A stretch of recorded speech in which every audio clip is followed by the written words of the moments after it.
Bueno, muy buenas tardes a todos y todas.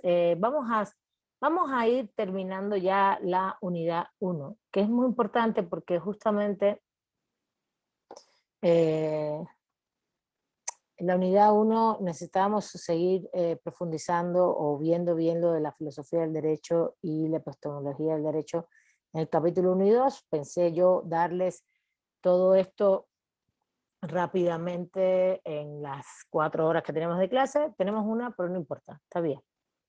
Está perfecto porque lo que vamos a dialogar y voy a poner en la mesa es justamente dos cosas. Uno es todas las categorías de filosofía que vimos se analogan, se arrastran, se llevan hacia la filosofía del derecho, ¿no? Pero preguntándose entonces, nos vamos a preguntar qué es el derecho, ¿no? Por ejemplo, nos vamos a cuestionar, vamos a decir así, vamos a construir horizontes filosóficos que siempre van a tener sentidos históricos sobre qué es el derecho, qué es la justicia, pero también cómo se interpreta, por ejemplo, el derecho, y vas a construir esos horizontes filosóficos, o disculpa, vas a cuestionarte estos temas, eh, pero como también los problemas también son históricos y van a ir cambiando. Y esto es muy importante, porque, por ejemplo, tú no puedes decir que en el medioevo se preguntaban qué son los derechos humanos. No, no, no se lo preguntaban así. Se preguntaban otras cosas, ¿no? Por ejemplo, se preguntaban, ¿quiénes tienen el rango de divinidad para tener derecho? ¿Tienen derecho divino los reyes o los primos inter pares, los señores feudales? ¿No? Eh, hay una serie de preguntas que el cuestionamiento de la filosofía también cambia el problema de la filosofía. Esas aporías irresolubles no son eternas, sino también tienen contextos históricos. Eso es algo importante que quería comentarles porque también es muy válido que nos preguntemos hoy qué son los derechos humanos, qué es el principio pro persona, ¿no? ¿Qué son los principios de interpretación de los derechos humanos? Eh, por ejemplo, ¿qué es el feminismo? ¿Cuáles son los feminismos? ¿Qué es la violencia? El otro día con Diana, ¿te acuerdas la semana pasada que hablamos de eso? ¿Qué es la violencia? ¿Cuántas violencias hay? ¿No? Y entonces, y vas construyendo una serie de principios, fundamentos, lo que llaman causas últimas. A mí lo de las causas últimas y primeras y segundas no me gusta. Me gusta más hablar de principios como fundamentos y postulados como lugares a donde ir, ¿no? En ese sentido, a eso es a lo que se dedica la filosofía, principios como fundamentos, postulados y esencias, ¿no? ¿Qué es lo que es inmanente a determinado fenómeno? Eso es lo que construye la filosofía. Y de ahí tú puedes ir construyendo elementos como filosofía del derecho y irte preguntando muchísimas cosas, ¿no? Muchísimos temas. eh, y que estos temas también tienen ese cursar histórico. A mí me parece que eso es muy importante porque o esos problemas también tienen un problema histórico, ¿no? Un derrotero histórico. Más que derrotero, un momento histórico, ¿no? Y eso es importante, porque también eso te va a condicionar un poco los horizontes filosóficos, ¿no? Hoy por ejemplo, ¿qué es una lucha? ¿Qué son las luchas sociales? ¿Qué son las luchas estudiantiles? Eh, Sin tener que ubicar todo en la realidad, sino tú pensar por qué luchamos, por qué estamos violentados, qué derechos tenemos, pero no solo como el sujeto de este estudiante que eres, sino también como un ser humano y en qué mundo vivimos. Entonces hay una serie de cuestionamientos que también la filosofía se va haciendo pensando en la realidad en la que están viviendo y en los horizontes filosóficos que tienen. A nadie se le ocurre ya hoy, a nadie no, hay gente que se le ocurre, pero por ejemplo, em,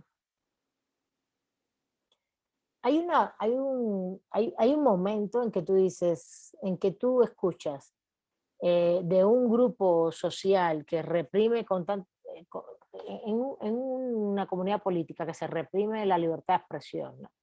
Y tú dices, bueno, eso ya está tan arcaico, ¿no? Porque la libertad de expresión es algo inherente al funcionamiento de la libertad y lo democrático, etcétera. Entonces tú dices, no puede ser, ¿no?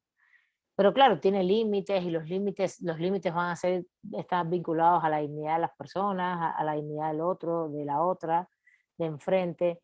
Entonces llega un momento en que hay cosas como que ya son, no son problemas resueltos, pero sí son principios muy asentados en los horizontes filosóficos que tú te cuestionas cómo los vas llenando de contenido, pero y los vas criticando en cómo se aplican y todo, y les vas dando contenidos cada vez más históricos, más sólidos, pero no dirías, no, eso ya no existe, no quiero que exista, ¿no? Como el tema de la esclavitud, ¿no? Pues tú dirías, no, pues a quién se le ocurre avalar hoy que puede haber personas que pueden ser esclavas y propiedad de otras y tratadas como cosas, cuando era un principio de funcionamiento normal en la antigüedad, incluso siendo muy civilizados, muy filósofos y todo en la Grecia antigua. Entonces, y no obstante, pero tú repiensas que quizás hay una esclavitud moderna, ¿no? Que está vinculada a la precarización laboral, retomando el tema, Carlos, de lo que se está exigiendo hoy, ¿no? Un tipo de esclavitud moderna. Y no solamente haces todo ese análisis empírico de ciencias sociales, sino también te haces cuestionamientos filosóficos de principios, ¿no? ¿Qué significa la libertad y qué significa ser explotado? Porque la libertad está asociada también a mis condiciones económicas de vida. No hay libertad sin condiciones económicas de vida. ¿Qué libertad tienes, Dios santo? Ninguna. ¿La libertad de qué? La libertad de supeditarte a tus decisiones personales. Si vamos al individualismo este abstracto de los sujetos, todas las decisiones personales tienen un condicionamiento económico muy fuerte. Tú no puedes, tú dices, no, yo sí puedo tomar todas las decisiones que yo quiera. No, no, no. Tú puedes tomar las decisiones que quieras en el momento que quieras, siempre y cuando las puedas tomar.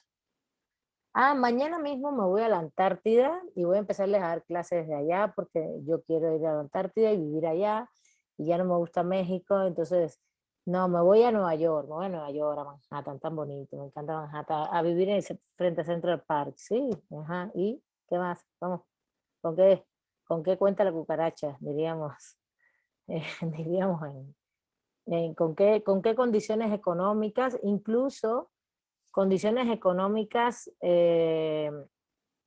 importantes, vinculadas incluso a que te den una visa. Yo siempre pongo ese ejemplo, la gente habla mucho de libertad de movimiento, ajá, y entonces ve y pide la visa a Estados Unidos, a ver si te la van a dar. Si no tienes condiciones económicas y además de tener condiciones económicas, estabilidad, una estabilidad laboral y eh, un cierto soporte social económico, te van a ver como posible migrante y no te van a dar la visa. Y si eres moreno o morena, peor.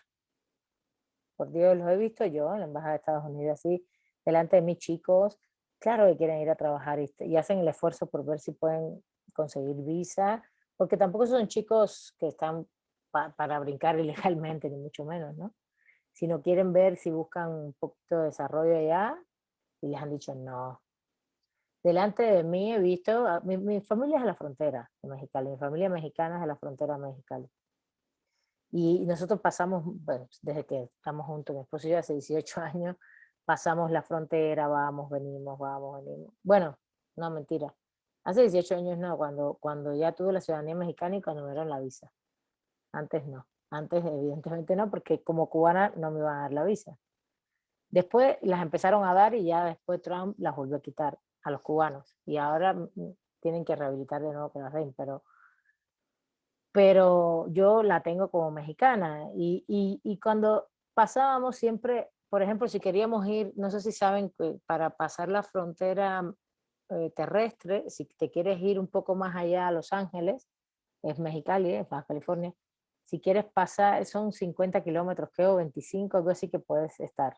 Si quieres ir más allá de eso, más allá de San Diego, por ejemplo, ya tienes que pedir un permiso. Nunca te lo piden, pero si no lo pides te pueden meter una multa. Y si te lo piden en la carretera o algo, es terrible. Bueno, el caso es que hemos pedido el permiso ese varias veces porque vamos hasta más arriba, a casa de otros familiares, y siempre veo en las filas, ¿no? Mujeres, hombres, sobre todo, y mujeres. La última vez me tocó ver una mujer con su niña, con todos los bultos, que se notaba que iban a trabajar como empleadas domésticas, se notaba mucho, se notaba. Me dijeron que no, así no. Como diciendo, no te quiero, no te... y sí tenían visa, lo que querían era pasar legal los 25 kilómetros. Y se notaba que iban a ir un tiempo y llorando después, con su niña chiquita, una cosa terrible. Entonces, la libertad de movimiento tiene condiciones económicas y condiciones también raciales muy fuertes, sobre todo en el tema de las visas, en el tema de cómo te puedes mover. Entonces, todos esos cuestionamientos, tú te los vas haciendo, ¿no? Quiénes somos las personas basados en la realidad? Mucho basándonos en la realidad. Y ahí tiene mucho que ver la filosofía del derecho. Por ejemplo, un tema importante hoy, para ponerles otros ejemplos de los problemas filosóficos actuales y que son históricos, es en una situación de pandemia como la que hemos vivido durante este año y que seguimos viviendo, el tema de la guía ética. ¿Se acuerdan la guía que tenían los médicos? De eso hablamos, ¿no? De eso ya hablamos en clases, lo de la guía ética. ¿Sí o no? Sí, Sí, sí, lo llegamos sí, sí se acuerdan, ¿no? El tema este de a fundamental. mencionar. Sí, sí. De a quién, si en un momento determinado se colapsa todo el sistema de salud, se colapsan ya todas las camas llenas, todo lleno, todo lleno, todo lleno, hospitales, ventiladores, pues, y tienes que tomar decisión a quién darle determinada atención, no personal, porque ahí siempre los seres humanos haríamos un esfuerzo sobrehumano por atender al paciente, sino en materia de medicinas o de tratamientos, de equipos, etcétera, ¿a quién se lo darías primero? Esos son cuestionamientos sobre el derecho a la vida que son hoy de bioética, son filosóficos y son muy importantes. Y son reflexiones muy contextuales, históricas, pero son problemas filosóficos. Es la vida, cómo tratas el tema de la vida. Bueno, entonces, ¿hay alguna duda hasta ahí con esos problemas de la filosofía del derecho? ¿Algún comentario? No, profesora. Gracias, Carlos. Ahora, sabes que cuando estabas conmigo en clase uno los oye de una manera, pero ahora aquí pareces que eres te digo que pareces ¿cómo se llama esto? Un locutor de radio. A ver, Diana, adelante. Bueno, va justo con la pregunta que hacía, que, bueno, esta pregunta filosófica, dependiendo del caso en concreto de la libertad. Usted lo comentó con el caso pues, de pasar de una frontera, pero justo el otro día estaba platicando con una amiga sobre el concepto de libertad que tenía Hannah Arendt, que era no solo la libertad de pensar, sino llevar tu pensamiento a un acto en el espacio público, ¿no? Para que esa era como la libertad que ella tenía. Pero justo con lo que decía ahorita ustedes de los problemas de la filosofía del derecho, yo le planteé una pregunta de, ¿y qué sucede cuando hay algo que, o sea, que tienes el derecho, pero hay algo que lo aplasta? Por ejemplo, las normas del narcotráfico, porque lo tratábamos de aplicar a un caso concreto y, y yo le platicaba que una vez que me tocó una balacera, mataron a un chavo y pues yo estaba así, que no, no manches, se fue una vida y yo creí que el centro de, o sea, que se iba a platicar con base en eso y empezaron los comentarios de gente que vivía en esa colina peligrosa desde hace mucho tiempo como de, ya le tocaba, lo merecía, se Yes. andaba metiendo con ellos. Entonces, o sea, es como otro obstáculo que más allá tengas que contemplar esos otros como esferas que están al mismo tiempo ahorita prestando a lo que es el sistema jurídico. Pues, pues esos son como, esos son valores, una discusión de valores, ¿no? De valores, no solo de comportamientos, de hechos, porque fíjate, todo lo que me contaste de esa persona, de estos, lo que te sorprende es la valoración de las personas, ¿no? No manches, hay la pérdida de una vida humana. Y sorprende la valoración que hacen. Y los valores es un tema fundamental en filosofía del derecho. El valor de lo que es bueno y lo que es malo, que implica justamente y que después se refleja justamente en las normas, lo que proteges y lo que persigues, ¿no? Lo que prohíbes, lo que obligas, lo que proteges, ¿no? Acuérdate que el derecho al final tiene, lo que hace es prohibir, obligar, permitir y facultar, ¿sí? ¿Sí se entiende? Es muy, los ámbitos metodológicos del derecho, los operadores deónticos, entonces todos esos valores hay que discutirlos y se discuten y no pretendamos que todo el mundo piense igual. Y hay una estigmatización muy fuerte, ahora te doy la palabra, hacia los jóvenes, por ejemplo, hacia los jóvenes. Esto mismo de, ay, los muchachos, no sé qué, son tan manipulables, no, perdón, a ver, son así, no sé qué, o son, no sé, yo he leído unas cosas, que es que les puedo contar, cosas, a veces que nosotros estamos en chat de profesores y es horrible, horrible, no les puedo contar. No todos, hay profesores muy respetuosos, y hay por ahí circulan algunos audios muy respetuosos y muy interesantes, pero hay otras cosas que no les puedo contar. Horrible, gente, incluso ya gente que dice que todo esto está ligado al gobierno, unos que dicen esto, otros que dicen, porque todo les sale la visceralidad así de todo, ¿entiendes? Entonces, a ver, en este sentido, Diana, la estigmatización hacia los jóvenes, yo diría que incluso hay fenómenos, fíjate, la estigmatización hacia los jóvenes hoy es un fenómeno social, no un principio filosófico. Maylin no, sí, pero pues sí, claro, si sales y entras, te doy acceso. Varios han estado saliendo, entrando, se les cae, no sé qué pasa. La estigmatización es un fenómeno actual, muy fuerte, que se explotó, tuvo un boom con Ayotzinapa en México. Y se dio todo un proceso de persecución hacia los jóvenes muy fuerte, impresionante eso. Como una actuación constante y de costumbre del Estado por las protestas. Después esto bajó producto de que no querían armar más problemas a partir de Ayotzinapa, a partir de que también bajaron las protestas de Ayotzinapa, que fueron de septiembre hasta diciembre de ese año. Pero hoy por hoy hay un pensamiento adultocéntrico muy fuerte, por ejemplo, el adultocentrismo contra los jóvenes, y todo eso son debates filosóficos, en mi criterio, que deberíamos tener en cuenta, ¿no? Deberíamos tener en cuenta porque va con valores, con principios, con postulados, con fundamentos. Entonces tú vas definiendo qué cosa es el adultocentrismo, ¿no? Una posición en la cual tú te crees superior porque tienes determinada edad, determinada experiencia, respecto a los jóvenes por esto y por esto. Y eso se va fundamentando, esa es la construcción. Y eso es un poquito la reflexión que hay, no sé. Cuéntame, a ver, ¿qué más? Porque tú estabas ahí con la manito levantada.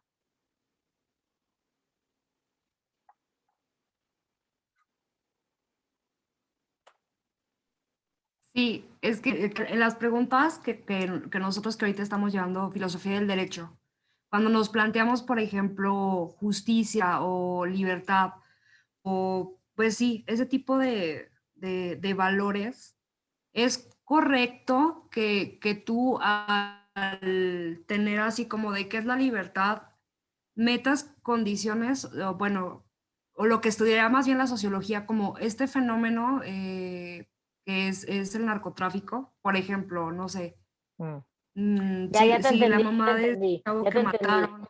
Que si para fundamentar los principios, fundamentos y postulados necesitamos meter fenómenos sociales actuales.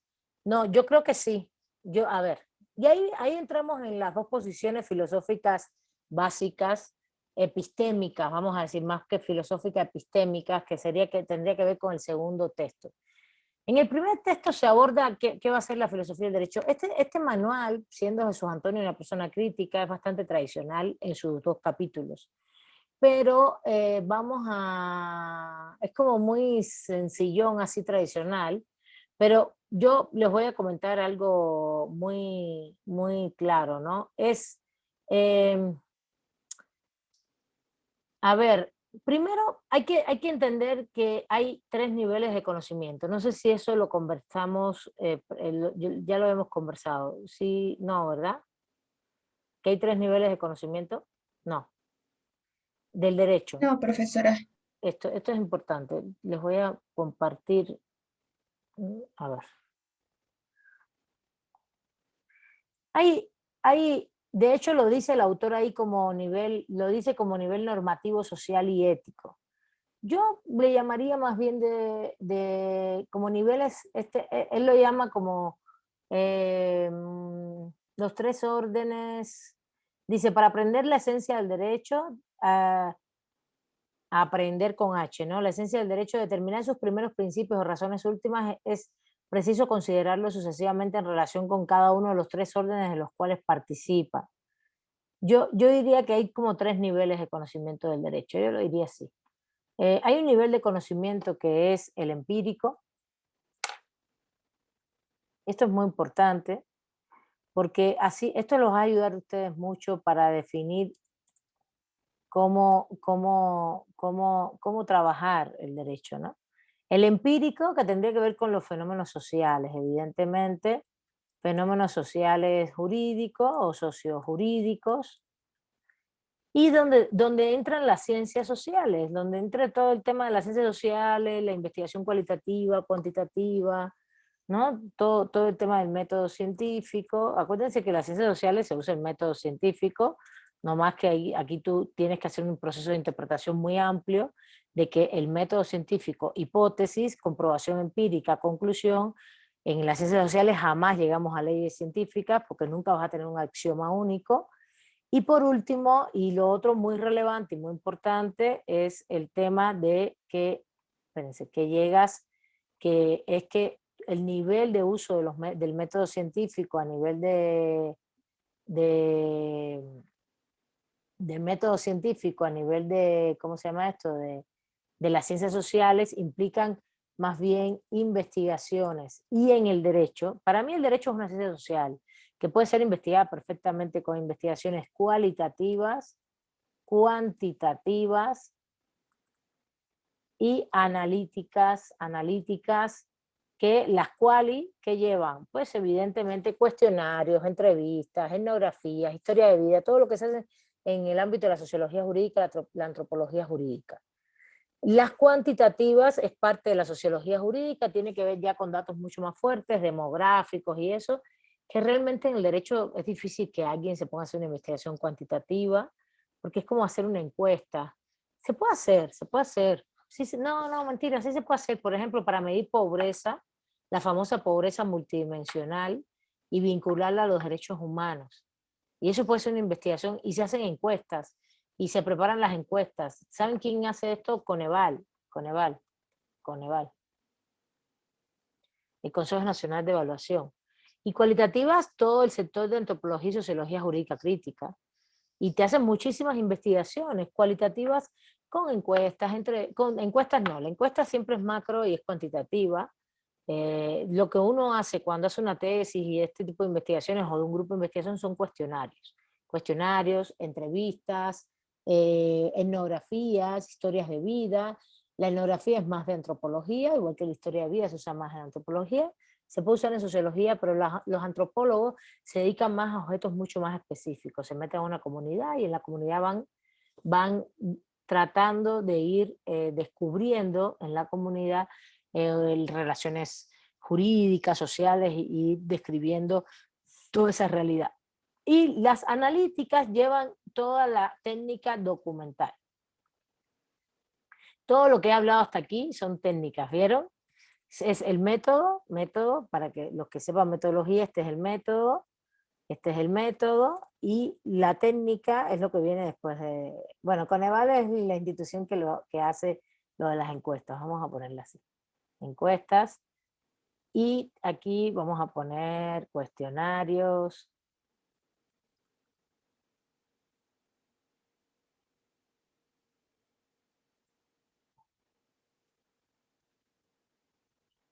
¿No vieron esto en entrevistas? Cuestionarios, entrevistas, etnografías, historias de vida, en fin, ¿no? Las cuantitativas se usa mucho más la encuesta y datos demográficos, que son datos amplios, muy amplios. En cualitativa hay sociología jurídica, antropología jurídica, en cuantitativa sobre todo es sociología jurídica, y en las analíticas documentales, está mal puesto también, disculpen, analíticas, son más bien, son más bien todo el tipo de investigación esta que ustedes hacen de que está más regulado no sé qué, que tiene más que ver con documentos. Los documentos en materia desde el punto de análisis de documental. En materia documental, un análisis documental en derecho abarca todo, desde las normas jurídicas, toda la legislación que puede existir a nivel nacional, internacional, interamericano, regional, todo tipo de documentos, pero también documentos fotográficos, bibliográficos, hemerográficos, ¿no? Libros, revistas, artículos, pero también todo tipo de documento de imágenes, ¿no? Tú puedes usar perfectamente documentales para decir cosas, ¿no? Para comentar cosas y ir sustentando tu investigación. Cuando se habla de documental es esto. ¿Qué usamos en el derecho? Pues toda la legislación, toda la jurisprudencia, sentencias, todo tipo de documento por escrito. Recuérdense que el derecho tiene un tema fundamental, y esto es importante que también lo sepan metodológicamente. Cuando ustedes van a un juicio, ¿qué van a discutir en el juicio? ¿Van a discutir algo que está sucediendo en ese momento o que ya sucedió?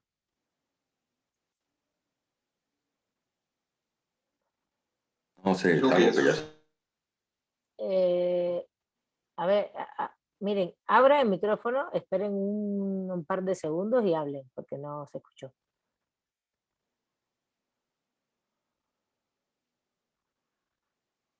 A ver, Carlos, lo que comentaste. es un juicio, es algo que ya sucedió, por eso se dan las pruebas. Exactamente, es algo que siempre ya fue, es algo que fue, por tanto, Por justamente, eso siempre en la parte del sí, adelante, adelante, proceso, adelante, adelante.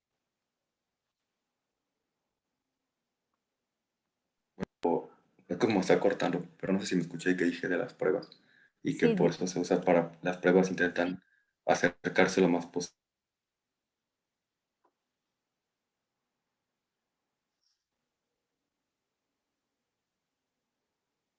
a la verdad o recrear una verdad, aunque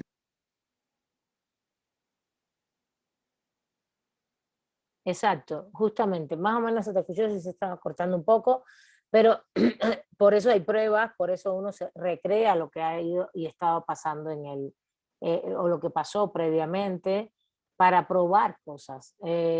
Justamente, y no solamente son documentales, pueden ser de peritajes, porque realmente cuando hay un conflicto jurídico, que uno llega a un espacio determinado a comentar algo, a explicar algo, a dialogar algo, para resolver ese conflicto, está hablando de hechos pasados siempre. Entonces, en el derecho hay un ámbito, el ámbito de reflexión empírica, por ejemplo, te va a estar hablando de cosas que se están moviendo en lo social, pero que se mueven no solo en lo social, pero que siempre están pasando y que ya pasó, algo que ya está sucediendo, pero que también ya pasó, ¿no? Eh, y en la práctica, espere, esto es desde el punto de vista, a ver, hice una pregunta, pero la pregunta que la hice está más relacionada al ámbito de la interpretación, que es justamente de la dogmática jurídica, que sería el segundo nivel. A ver. Ay, disculpen. El segundo nivel de conocimiento. Y es justamente, por ejemplo, si nosotros vamos a analizar fenómenos sociojurídicos, son cosas o que ya pasaron o que están pasando, ¿no? Y ahí también usas también historia, aquí también podemos usar métodos históricos sin problema. Y cosas que pueden estar pasando, pero siempre no es que estén pasando ahora mismo. Regularmente uno investiga cosas que pueden ir sucediendo y que pueden tener hechos concretos, pero no investigación de futuro, no se hace. Puedes ver, dilucidar, prospectar algo, sobre todo en política se llama prospectivas, ¿no? Al parecer, por todo lo que ha ido pasando. Por ejemplo, en América Latina, ¿no? Que se dijo, No, los gobiernos progresistas han muerto, después que Bolivia, Venezuela, Ecuador, Brasil, Argentina, de toda la época progresista, después que cambiaron los gobiernos hacia la derecha o los quitaron, en el caso de Brasil, metieron a Lula preso, quitaron a Dilma, en el caso de Venezuela han intentado hacer de todo, en el caso de Bolivia le metieron un golpe de Estado a Evo hace poco, en fin, con todos los errores que pueden tener los gobiernos. Y entonces ahí es una perspectiva así como que esos gobiernos van a morir indefectiblemente, y no era de la derecha, era de la propia izquierda analizando en materia política qué iba a pasar con ellos. Y ahora mismo hay una ventana abierta así de posibilidades muy grandes en las cuales parece que América Latina de nuevo, después de haber entrado una derecha recalcitrante, como entró en el caso del macrismo en Argentina, en el caso de Bolsonaro, que es una derecha que no se puede, no tiene ni apellido, en el caso de Brasil, vaya, es que es una cosa, entre Bolsonaro y Trump, cosas muy parecidas. em, el propio trumpismo como un fenómeno muy raro en Estados Unidos. Raro me refiero porque promulgaba por un lado, es típico de ese sistema y del sistema capitalista que tenemos, pero promulgaba por un lado nacionalismos y por otro lado pues, una percepción de racistas, feministas. Bukele, Carlos, muy bien. Este es el de Salvador, ¿verdad? El de Salvador, ¿no? Sí, Bukele. sí, Entonces es muy curioso porque también hubo el golpe de Estado de Honduras hace rato, porque no nos acordamos ya, hace mucho, hace como 10 años, no me acuerdo, o 8, 7, 8, 9 años. Entonces, ahora se está abriendo de pronto una puerta así en América Latina interesante, que quién sabe qué va a pasar y que puede generar, sin que haya un cambio radical del sistema capitalista, otras cosas. En eso tú haces prospectivas, ¿no? Y diálogos por comportamientos históricos de los sistemas, cosas más amplias, etcétera. Igual tú puedes hacer prospectivas con el funcionamiento de las instituciones jurídicas, etcétera. Pero lo que quiero decir es que ese ámbito empírico siempre es sobre fenómenos que están pasando o que fueron. Mientras que en la dogmática jurídica, pero si vas a trabajar casos desde el punto de vista empírico, las sentencias y todo esto, que es ya documental, analítico documental, las sentencias, los tipos de interpretación, los tipos de argumentos, no solo lo que dicen las normas, siempre son cosas que están ahí o ya sucedieron. Entonces, eh, em, em, siempre hay un tipo de análisis en el cual tú vas a recurrir a cuestiones comparadas, etcétera. Ahora, ¿cuál es el otro nivel de conocimiento? El de la dogmática en sí. La dogmática jurídica lo que lleva es el conocimiento sobre la norma jurídica. La norma jurídica y qué dice la norma. ¿Qué dicen las normas vigentes? Fíjense, no es un análisis histórico, es un análisis de la dogmática hoy, que es lo que plantean las normas. Las normas están llenas de conceptos, todas las normas. Uno va leyendo artículo por artículo y tienen miles de conceptos internos, ¿no? Y entonces, ¿qué dicen las normas? Y bueno, si vas a México, ¿qué dicen las normas vigentes en México? Recordando que esto es federal, por tanto, hay una gama y una madeja de normas complejas por el federalismo y además hay jurisprudencia constitucional y además hay tratados internacionales de derechos humanos y comerciales que también inciden en el orden interno. ¿Entienden? Entonces, los tratados internacionales de derechos humanos son parte del bloque de constitucionalidad y los comerciales van siendo parte del orden interno en la medida en que son incorporados por el artículo 133, ¿no? El derecho internacional. En la parte comercial, vamos a decirlo así, ¿no? Entonces, cuando vienes a ver, y si reconoces el pluralismo jurídico, pues incorporas todo el ámbito como dogmática jurídica también, aunque sean costumbres, no importa, y orales. Entonces, cuando vienes a ver, tienes ahí un ámbito también de análisis. Lo que pasa es que los que creemos y asumimos que el pluralismo jurídico existe, bueno, lo creemos no por una creencia de fe dogmática, eh, sino fundamentalmente porque creemos que eso es un hecho que hay grupos que tienen regulaciones jurídicas específicas, jurídicas y políticas y económicas, sobre todo jurídicas políticas, y que funcionan perfectamente y que tienen cierta autonomía en ese sentido. eh, y más, incluso reconocida, como es el caso de los pueblos indígenas. Creemos que también eso es parte de las normas jurídicas, pero regularmente se estudia más en investigaciones cualitativas, estamos de acuerdo. Y el tercer nivel de análisis sería el filosófico, filosófico teórico. ¿Y por qué es el tercer nivel de análisis? Porque justamente, fíjense, y pongo teórico también porque la filosofía es como el horizonte macro, ¿no? El horizonte macro en el cual tú te vas a ubicar, y ahí es donde entramos mucho en el capítulo 2 del texto del ámbito epistemológico. ¿Qué cosa es la epistemología? Pues el lugar del conocimiento donde tú te ubicas, donde se ubica Carlos, Diana, Fernando, o Maya, o Evelyn, Jacqueline, o Milay, o Natalia, donde nos ubicamos a construir el conocimiento. Y evidentemente hay muchas posiciones epistémicas, hay muchas posiciones epistémicas. Las clasificaciones son mucho más que las que se reflejan ahí del el subjetivismo, idealismo, racionalismo, esas son unas que se engarzan unas con otras, pero hay otras posiciones que son materialistas, críticas, que también, que ahí no se mencionan, y están las posiciones estas, está más bien esbozando posiciones epistémicas vinculadas a las que no nos conviene ver en el derecho porque van contra la certeza jurídica. Y es la posición esta que él describe, o el autor describe a partir de Preciado Hernández, que es la de, primero la de el escepticismo y después el relativismo. El relativismo, en mi criterio, no es una posición epistémica. El relativismo es una posición no para construir conocimiento, es más subjetivismo la posición.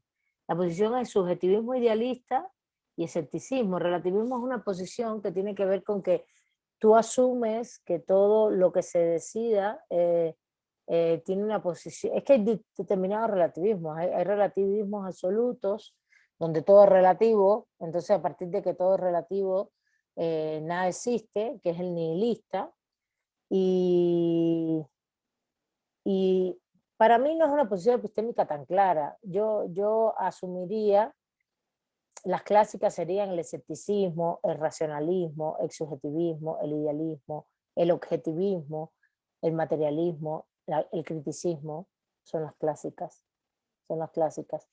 Y evidentemente ahí vas armando, cuando armas dos ramas ahí vas a ver que los racionalistas, subjetivistas, idealistas, van mucho por una línea, la línea de la construcción del conocimiento a partir del ser humano, de la racionalidad. El origen del conocimiento está en la razón, y la razón está en el sujeto, y lo que se construyen son ideas, ¿no? Esto es muy importante, porque justamente esta posición va a estar muy vinculada al positivismo jurídico como tradición filosófica, a ese positivismo jurídico donde es la razón mediante la voluntad de los seres humanos, ¿no? La voluntad de los seres humanos con su razón, la que genera conocimiento y conoce al derecho, y lo puede conocer, y lo puede construir, y lo puede darle significados, ¿sí? Y es el ser humano mediante su voluntad el que hace esto. Claro que eso en la modernidad se fue traduciendo mediante los órganos legales, legislativos, fueron construyendo. Y entonces el conocimiento que se debate fundamentalmente es el conocimiento vinculado a, eh, a la, a, vamos, voy a ponerles acá, a la norma jurídica, racionalismo, subjetivismo, idealismo,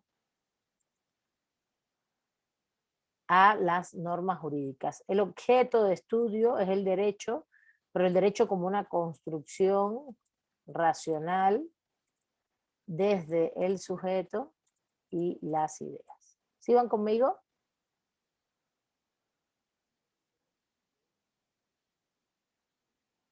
Sí.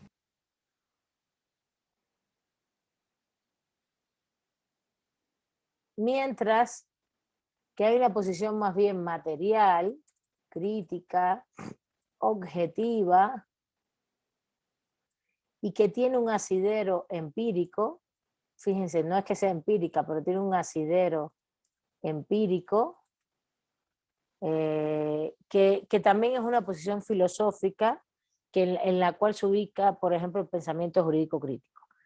Y son horizontes filosóficos muy diferentes, ¿no? El positivismo jurídico tiene un origen histórico específico, tiene un asidero específico no solo de contexto histórico, sino de construcción y de reforzamiento de toda la dogmática jurídica, y evidentemente construye los principios en función de esa dogmática jurídica, creada por legisladores, por poderes estatales, y eh,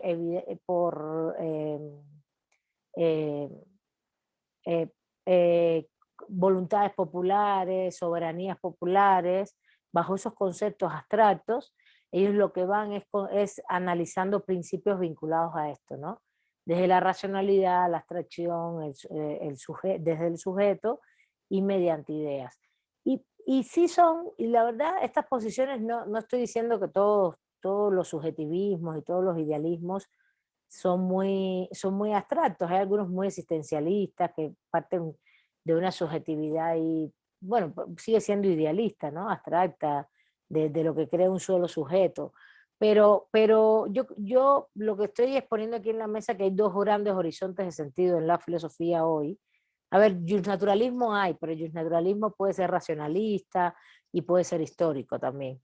Entonces, más bien puede ser crítico, ¿entienden? Entonces, no me estoy metiendo ahí como posiciones epistémicas, me estoy metiendo más con las otras dos tradiciones que confluyen hoy y que se disputan espacios de horizontes filosóficos y discusiones, que es el positivismo, el cual lo pondríamos el positivismo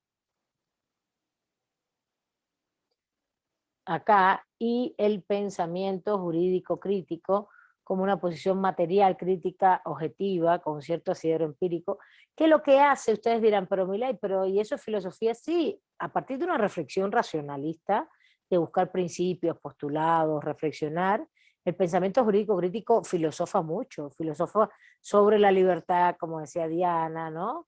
Entonces, no solo filosofa a partir de autores y autoras, porque no todo el mundo, sino también, pero busca mucho en qué pasa en la realidad, qué está pasando en la realidad. Y ahí estoy respondiendo un poco lo que decías, Diana.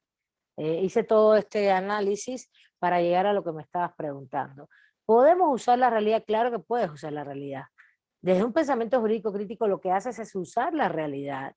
No es, a ver, tú puedes hacer una investigación empírica, vamos a decirle así, o una investigación de ciencias sociales, ¿no? Y eso es un tipo, pero tú puedes hacer una reflexión filosófica a partir de las investigaciones de ciencias sociales que hay, o a partir también de los fenómenos que tú observas en la realidad. Y empezar y tener ese asidero empírico, objetivo, de objetos, o buscar investigaciones empíricas, ¿no?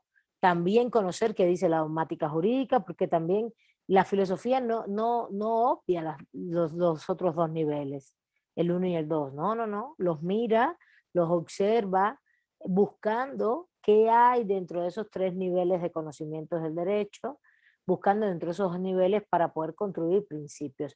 El tema es epistémico, el tema es desde dónde me ubico para construir, si desde la racionalidad o desde la materialidad. Y cuando hablo de materialidad estoy hablando de una posición epistémica, la posición epistémica de la crítica es mucho más compleja, no la voy a dar en esta unidad, la vamos a ver en la unidad 3. Lo que trata es de analizar totalidades sociales, qué está pasando en la totalidad social. Por eso yo, cuando ustedes me ven a hacer análisis y me pueden ver hacer análisis político, yo miro todo el panorama, a ver qué actores hay, por ejemplo, qué actores hay, qué está pasando, qué sucesos hay recientes, anteriores o posteriores. Eh, por ejemplo, hay un contexto electoral, sí, a nivel de país, pero también hay un contexto electoral a nivel universitario. Son como fenómenos, ¿no? Alrededor de totalidad social que tienes que tener en cuenta para analizar lo que está pasando. ¿Quiénes son los actores? Esos actores, ¿qué historia tienen? ¿Qué historicidad tienen? ¿Qué han hecho? ¿A qué se han dedicado? ¿Por qué ahora se defiende esto? ¿Cuáles son las causas que se están defendiendo, por ejemplo? ¿Cuáles son los medios que se están usando? ¿Cuáles son los programas que se están construyendo? Y también tener en cuenta un factor, por ejemplo, en el ámbito político siempre la espontaneidad es fundamental. No solo fundamental, es que es parte de la política. No es lo único, pero es parte de la política. La gente cree que todo está pensado, calculado. No, no, no. En la política hay muchas cosas espontáneas, muchas cosas que suceden de una manera y que al otro día suceden de otra y al otro día suceden de otra. Sí, es impresionante eso, ¿eh? Es incluso de una... Mi opinión desde las 3 de la tarde del martes a las 7 de la noche fue variando en la medida en que me iba informando de cosas. Y yo decía, ¿pero y esto qué es? Porque claro, empecé a buscar información, a ver, y yo dije, y entonces mis opiniones iban variando. Y también por la tonalidad de la protesta. Por ejemplo, lo que pasó en Twitter el martes en la tarde, que se volvió tendencia en México, hashtag derecho no censura, fue una acción política aplaudible, interesantísima, ¿no? Entonces, eso te quedaste así, tú dijiste, mira, qué interesante, y hay que tenerlo en cuenta. No puedes obviar eso, no puedes obviar incluso, como tampoco se puede obviar que los medios de comunicación estén tan atentos, estén allí. Yo quisiera saber si los medios antes estuvieron tan atentos con nosotros, ¿sí? Iban a las marchas y eso con nosotros los medios. Más milenio, ¿no? Milenio, por Dios. A mí eso me da mucho cosita también a veces. Yo digo, uy, milenio. Pero bueno, los pobres también, sí. Ha habido de noticias. El tema es la noticia también. Hay una noticia, eso es un hecho. Pero bueno, todo eso lo miras, lo vas observando. Y claro, tú no reflexionas filosóficamente sobre el paro o la toma de la facultad hoy. Bueno, puede ser que sí. Si no reflexionas sobre la libertad y lo que implica todo lo que es la libertad, o por ejemplo la libertad de expresión o el derecho a ser escuchado por la autoridad, ¿no?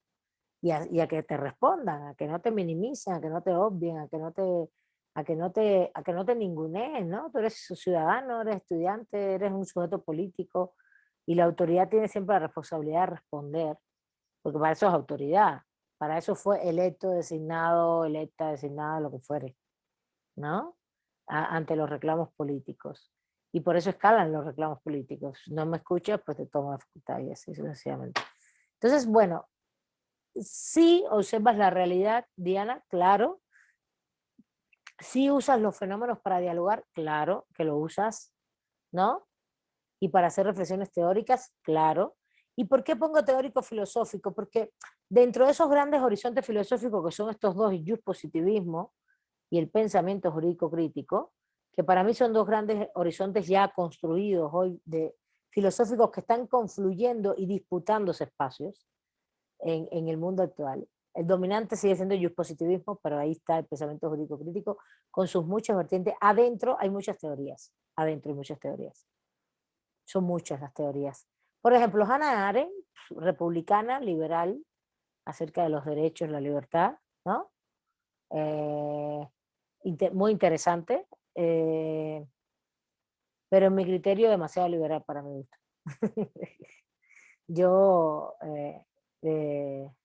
Pero bueno, también los liberales son vamos a decir, los doctores en el debate de la libertad, ¿no? También eso hay que decirlo. Hay que leerlos a ellos. Yo nada más que te voy a dar un tema importantísimo, fíjate, ella habla de la capacidad del ejercicio político, ¿no? Para la libertad. Yo diría que la libertad no puede existir sin la sustancia de condicionamiento económico. Esto es una posición más marxista, evidentemente, pero para mí, evidentemente tienes que tener capacidad del ejercicio político, pero esa capacidad del ejercicio político tiene un a priori, que es el condicionamiento económico. Es lo que yo debatiría, por ejemplo. Y este es un concepto que también es de los republicanos. Cuando hablamos de los republicanos estamos hablando de la teoría republicana política, no del Partido Republicano Gringo, por Dios, Dios nos libre. Estamos hablando por ejemplo, la raíz de todas estas teorías de la república, de la libertad y la igualdad como elementos que van de la mano, eso está en el derecho romano perfectamente, en el mundo románico, greco-romano, greco-latino antiguo, perfectamente, lo encuentras ahí. Pero si no te quieres ir allá, porque no tiene sentido, tiene la tradición de unir libertad e igualdad y no separarlas, que fue lo que hizo el capitalismo a partir del siglo XIX y el XX, sobre todo con la Guerra Fría, decir que los sistemas capitalistas eran de la libertad y los socialistas de igualdad, separando incluso, por eso tenemos dos pactos de los derechos civiles y políticos y de los derechos económicos, sociales y culturales, están separados producto de la Guerra Fría y producto de que hay una discusión en que la libertad la defendía el capitalismo y el socialismo la igualdad, ¿no? Y por supuesto, entonces, el capitalismo disminuía la igualdad y el socialismo disminuía la libertad, por ende, ¿no? Esta es una discusión de filosofía política muy interesante, pero que no es del siglo XX, tiene que ver justamente hacia atrás, hacia el... Eso lo encuentras en Carlos Marx perfectamente, en todo el marxismo, hay debates sobre libertad e igualdad. Bueno, la libertad es uno de los objetos fundamentales de la filosofía, pero como debates en Rousseau, ¿por qué? Porque son de los que ponen que van juntas, son de los que ponen que van juntas. Y te voy a dar el nombre de un autor y de una autora feminista que usa mucho este paradigma para trabajar este tema de la libertad y la igualdad y vinculado al feminismo. La autora es María Julia Bartomeu. A ver, te lo voy a poner. ¿Dónde es el chat? Digo, ya que estás ahí, están ahí estudiando y tratando de ver cosas. María Julia es argentina y era la compañera de que es un gran filósofo que ya murió, Domenech. Yo tengo textos de él. A María Julia encuentra sus cosas en internet. Tengo por ahí un par de cosas de ella, y Antoni Domènech era de origen era catalán, ya murió, pero tiene unos textos muy bonitos. El eclipse de la fraternidad es el que relata cómo el libro yo lo tengo, está en internet ya, pero si no yo lo tengo escaneado y todo, el eclipse de la fraternidad. Es un libro que hace un recorrido espectacular histórico sobre los valores estos socialistas vinculados a la libertad y la igualdad, ¿no? Cómo en todas las épocas ha habido esta discusión y que está más vinculado a los socialistas. Y por ejemplo, la Revolución Francesa, el tema de la libertad y la igualdad se discutieron juntos todo el tiempo por los jacobinos franceses. Y nada, ganaron los girondinos, los reformistas, no ganaron los revolucionarios. Punto, ese es el tema. Entonces, te lo digo porque a mí me parece muy relevante y Hannah Arendt evidentemente sí está de acuerdo con estas posiciones republicanas, pero justamente está en otro momento histórico la Hannah Arendt ahí. Que es el momento histórico para ella de criticar todo lo que es del socialismo real, además del fascismo, etcétera, etcétera. Pero entonces, en mi criterio, está un poquito cargadita, ¿no? Para mi gusto, pero bueno. También es muy buena y bueno, te pongo ahí 2 o 3 autores para que... Bueno, entonces no sé si tienen alguna duda con respecto a lo que hemos visto en el sentido de lo que quería ver epistémicamente. No quise clavar en esta clase, hacer una unidad de epistemología, ni mucho menos, pero quiero que entiendan que justamente, aunque hay 3 niveles de conocimiento del derecho, que son estos 3 niveles, el filosófico teórico, que va a construir esos fundamentos, esos principios, esas causas últimas, va a tener siempre posiciones epistémicas de donde las construye. Y que esos horizontes filosóficos que se van construyendo están construidos desde alguna posición epistémica y que evidentemente el positivismo tiene una posición epistémica más ubicada en la racionalidad, en la abstracción. Y ahí se conecta con lo que hemos visto en la semana pasada, con los universalismos abstractos.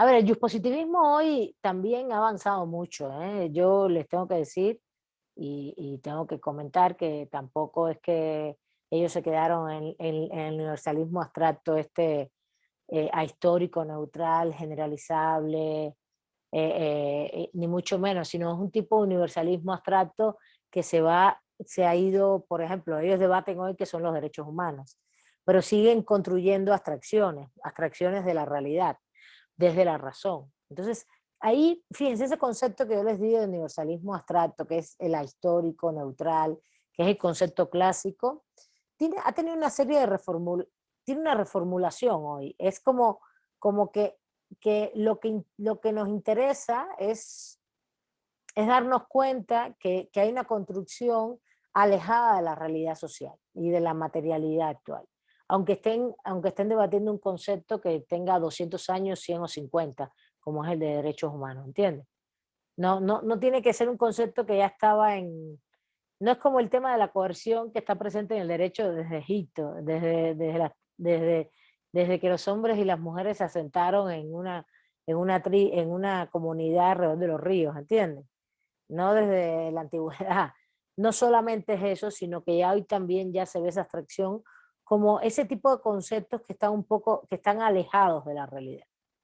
Que llega un momento en que son abstracciones que se alejan de la realidad y que se vuelven primeros principios, que no es que sean inválidos y se llevan después a la dogmática, ¿no? Como es el caso de toda la teoría positivista y la filosofía positivista del derecho, positivista jurídica del positivismo. Pero fíjense, ahí adentro hay muchas teorías y muchas escuelas.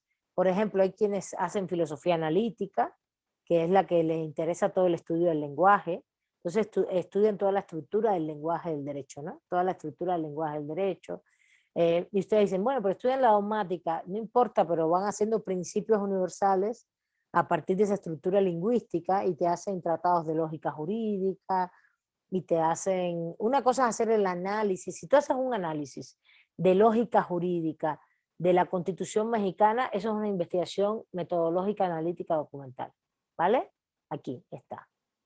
Pero si tú haces un tratado de lógica jurídica, jus filosófico, abstracto, estás estudiando lenguaje, que es un nivel de abstracción completamente abstracto desde los sujetos, son ideas, estás en esta área, en una reflexión filosófica racionalista.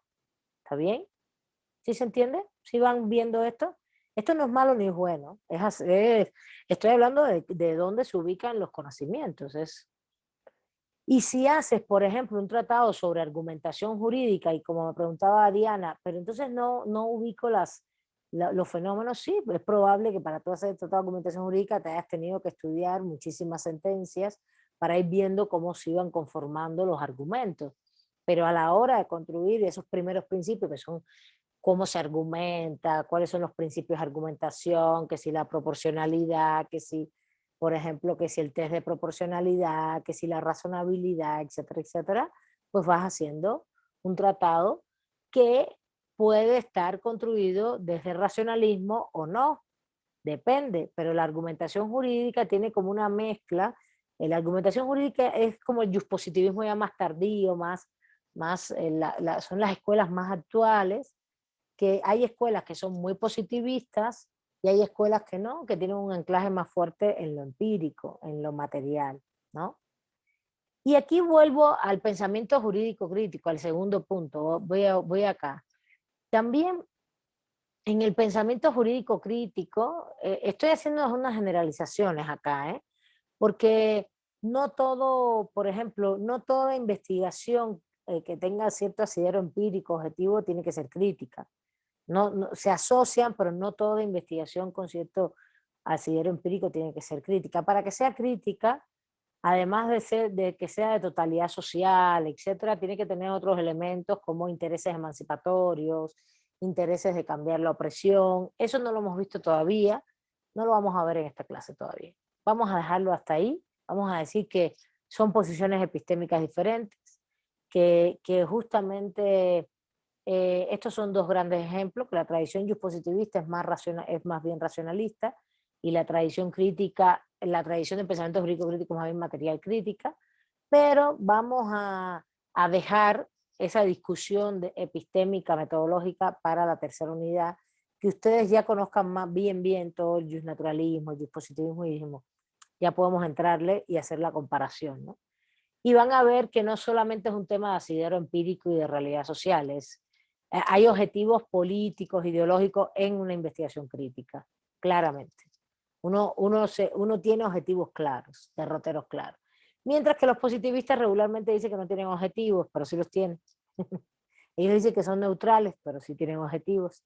Y el positivismo ha sido la gran tradición filosófica que ha justificado toda la confección del derecho vinculado al capitalismo. Entonces, el objetivo fundamental ha sido decir que no tienen objetivos, que son neutrales, que defienden la seguridad jurídica y en el fondo todos los sistemas jurídicos han defendido no solo el status quo, sí han defendido la libertad, es verdad, la libertad y todo, pero la propiedad en el centro, no le toques la propiedad, no le toques la propiedad, no le toques la libertad económica, no le toques las bases que el derecho tiene que proteger para que el sistema capitalista funcione. Si le tocan las bases, ahí sí se derrumba todo.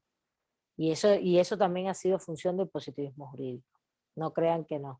Entonces, de un área, porque hay muchas teorías entre el positivismo jurídico, de un área fundamental que es la formalista, la normativista, la que les enseña a ustedes en la facultad. Esta que viene y les dice que la ley hay que cumplirla y que la seguridad jurídica y que el imperio de la ley y que el principio de legalidad y que por encima del derecho nada, y ahí viene y te coge el derecho y lo pone como una bandera así de todas las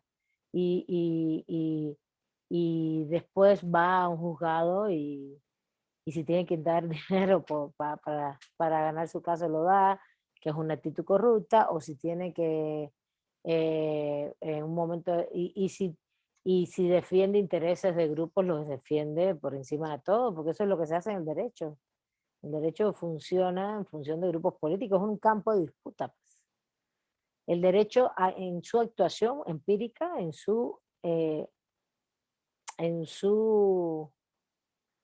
el derecho en sí, en sus ámbitos ahora metodológicos, que es cómo se crea, se modifica y se aplica, es un campo de disputa. En su actuación práctica, vamos a decirlo así, es un campo de disputa. Y por supuesto que la dogmática jurídica es un campo de disputa, mientras lo que tenemos, lo que queremos modificar, lo que queremos poner, es un campo de disputa en la creación. En materia de aplicación es un campo de disputa con los jueces y con los sectores de los jueces, y si son conservadores y si no lo son, y pues, es un campo de disputa. Entonces, la práctica del derecho es un campo de disputa. Entonces, decir que el derecho es neutral, que el principio, que no sé qué, pues, es faltar un poco la realidad de no saber que el derecho, justamente, esto es un principio del pensamiento jurídico crítico, por ejemplo, un principio filosófico. El derecho es un campo de disputa social y económica. Es un campo donde nos enfrentamos a arrebatarles los conceptos dogmáticos, jurisprudenciales, de interpretación, de aplicación, de política pública entre los grupos, ¿no? De poder y no poder. Yo creo que hasta ahí. ¿Está bien? ¿Alguna duda hasta ahí? Nos quedan 3 minutitos. ¿Quién me dice algo?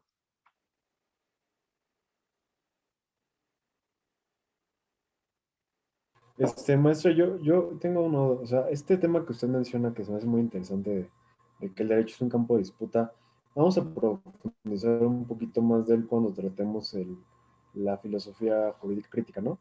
Exacto. Porque yo he visto, por ejemplo, esto de la disputa, pues en las sentencias de la Corte Interamericana y en todos los casos que a veces llegan, creo que es un campo en donde el derecho se desenvuelve de esa manera y es muy notorio, ¿no? Como se materializan muchas luchas sociales en sentencias, es algo que se me hace muy interesante.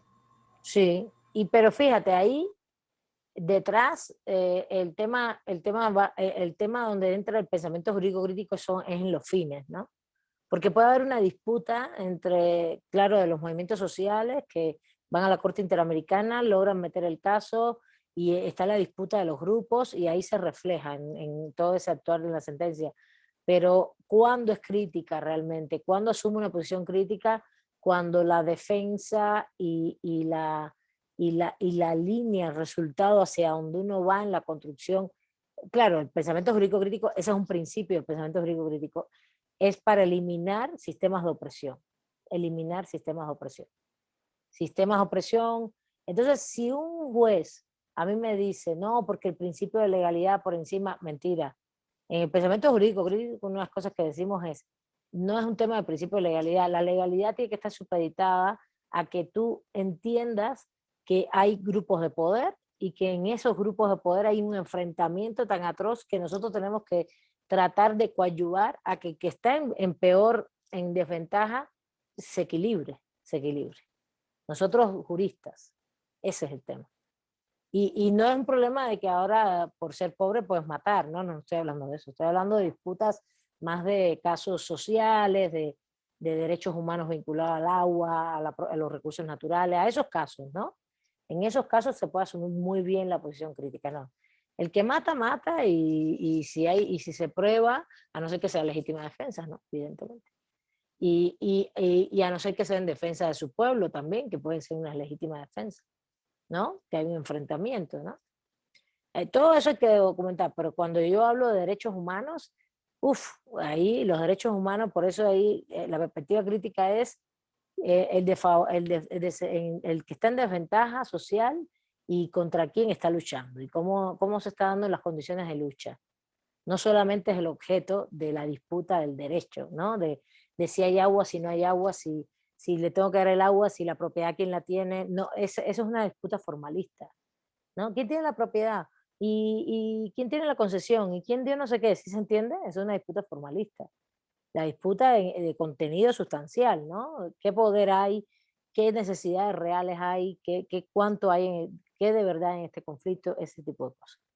Todo eso, ¿no?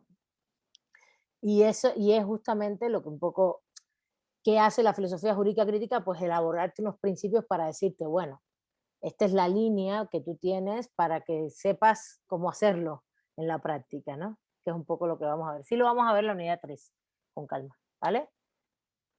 Bueno, chicos, chicas, 5 en punto de la tarde. Estamos en contacto, tienen mi teléfono ahí en el chat, cualquier cosa se pueden comunicar y les deseo lo mejor, cuídense mucho, descansen y si la semana es de lucha, que sea de lucha. Yo encantada. Ahí recibir esos mensajes. Un abrazo. Nos vemos la semana después, Semana Santa. Cuídense mucho. Una cosa rapidita, disculpen, ya terminamos la unidad. Voy a subir examen. Les aviso, pero no va a ser para Semana Santa. No va a ser para Semana Santa. Descansen, luchen, hagan lo que tengan que hacer y se va a resolver la otra semana más arriba, ¿vale?